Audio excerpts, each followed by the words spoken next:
même si on n'est évidemment pas encore en 100%. Vous l'avez vu depuis début juin, les joueurs ont repris de manière individuelle ou par petits groupes, et c'est déjà, ça nous fait penser à du rugby, et ça nous fait plaisir de voir ce stade qui bouge. Puis la brasserie a réouvert aussi, et puis évidemment l'ensemble des staffs sportifs comme administratifs ont repris. Donc on n'y est pas encore. Ce qu'on aimerait voir, c'est les images qui vont s'afficher derrière moi, et on aimerait les voir le plus vite possible, parce que bien sûr qu'on a envie de revoir notre Matmut Stadium plein, qui vibre, avec des images de fête, des essais du loup rugby, des célébrations, des supporters qui sont heureux, des petits loups qui bougent. Évidemment qu'on voudrait ça.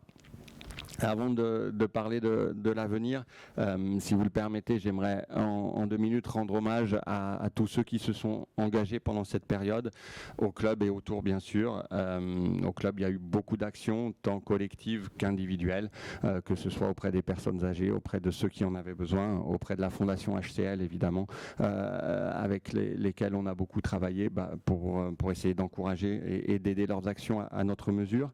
Permettez-moi aussi de remercier tout particulièrement nos supporters et nos partenaires qui ont fait preuve d'une solidarité envers le loup rugby, parce qu'on est bien conscient que évidemment on n'a pas le monopole des soucis et que beaucoup ont souffert pendant cette crise. C'est aussi le cas du loup rugby évidemment.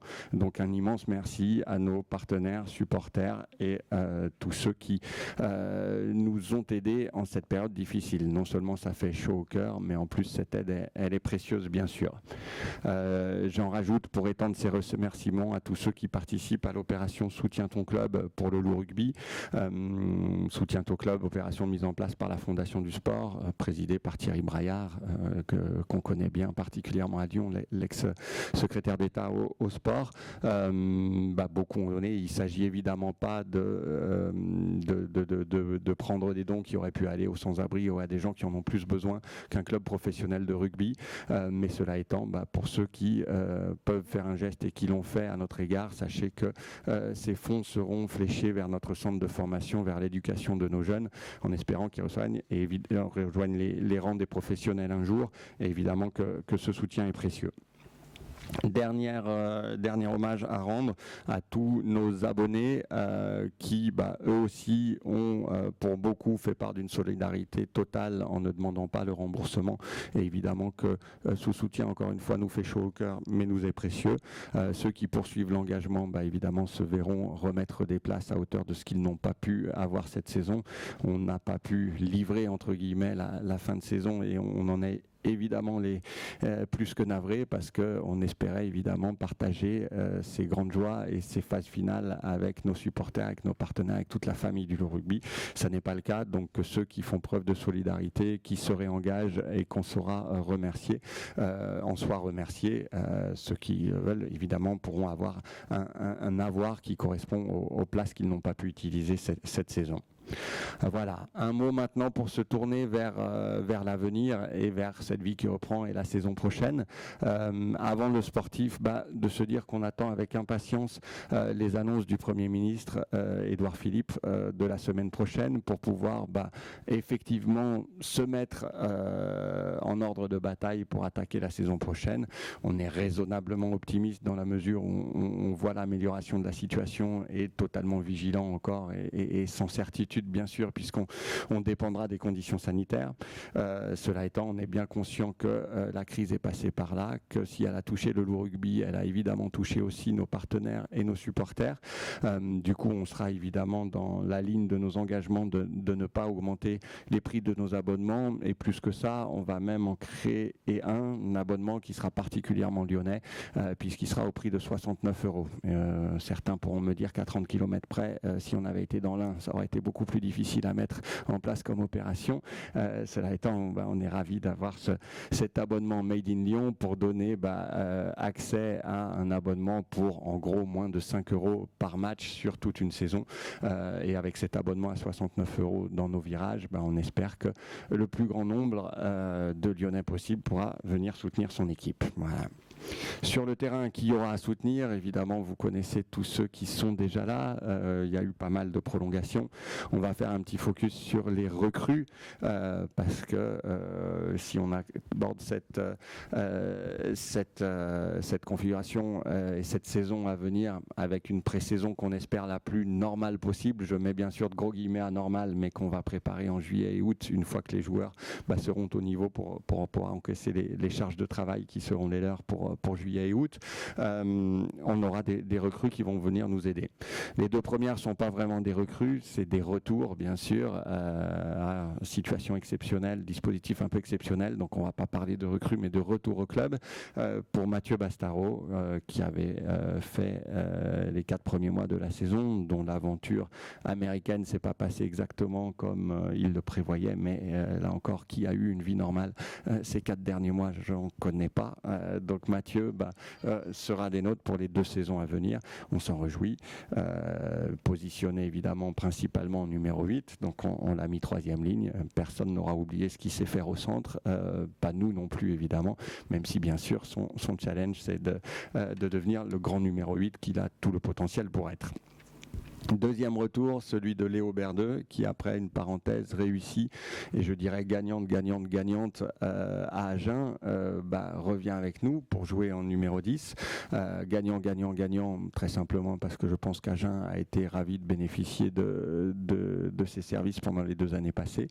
Ça lui a permis d'emmagasiner beaucoup d'expérience et d'avoir beaucoup de temps de jeu, sans doute plus que ce qu'il n'aurait eu au Loup Rugby. Et puis le troisième gagnant, c'est évidemment le Loup Rugby, parce qu'on récupère un joueur plus fort de cette expérience, plus aguerri et sur qui on compte beaucoup pour la saison à venir et pour l'avenir.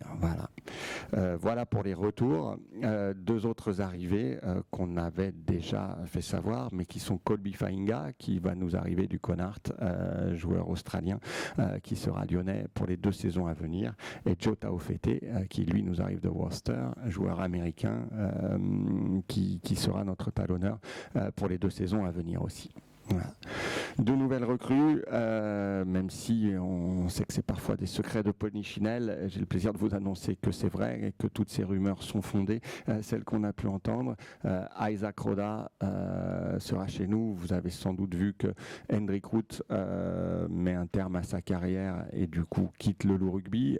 Donc on a un 2e ligne international de 23 ans qui nous arrive d'Australie. On est heureux de voir que la réouverture des frontières est annoncée, y compris pour l'Australie, pour ceux qui viennent travailler. Donc Isaac sera bien des nôtres début juillet pour attaquer cette reprise et sera avec nous toute la saison prochaine. Tout comme Gillian Galland, vous verrez dans les départs, et vous savez que dans les départs, on avait perdu un peu de monde en 3e ligne, donc c'est pour ça qu'on en retrouve dans le recrutement aussi, avec Gillian qui sera avec nous la saison prochaine. Et ça nous fait donc au global 4 arrivées plus 2 retours.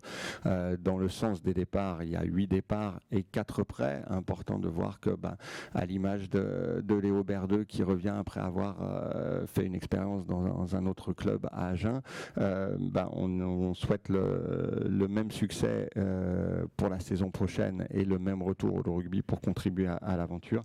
À Kevin Yameogo qui lui sera à Agen pour la saison prochaine, à Sami Zouer qui continue sa pige à Valence-Roman, à Maxime Profit à Aurillac et à Joris Moura qui a choisi d'aller à Vannes pour la saison prochaine. Voilà. Les prolongations, pas de secret là non plus, on en avait parlé, mais messieurs Gomez-Codella, Chioki, Ostuizen, Bruni, Goujon, Sobella, Pellissier, Wisniewski, Nataille et Wulf enchaînent bien avec nous et seront là la saison prochaine. Voilà. Donc ça nous fait un recrutement ambitieux qui nous donne évidemment des espoirs et des ambitions pour la saison prochaine.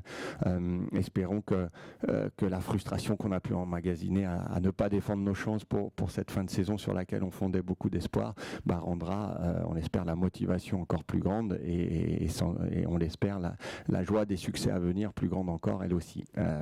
Voilà pour le recrutement et pour la saison prochaine.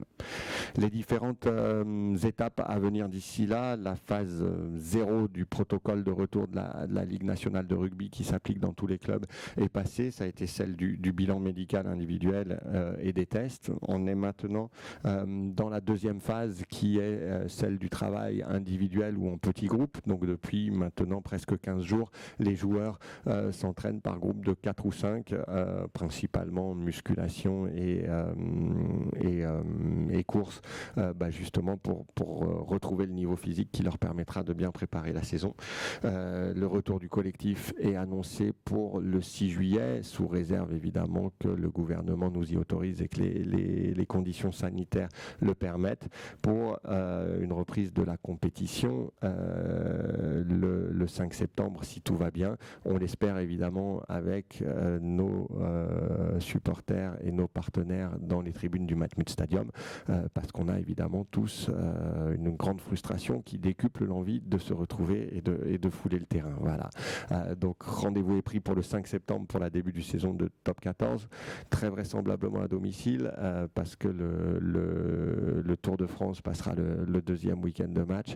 Ça paraît compliqué d'avoir à la fois le Tour de France et un match du rugby en même temps.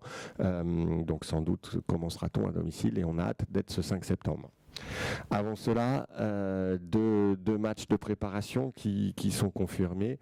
Nous jouerons contre le Racing le 21 août à Bourgoin-Jallieu a priori.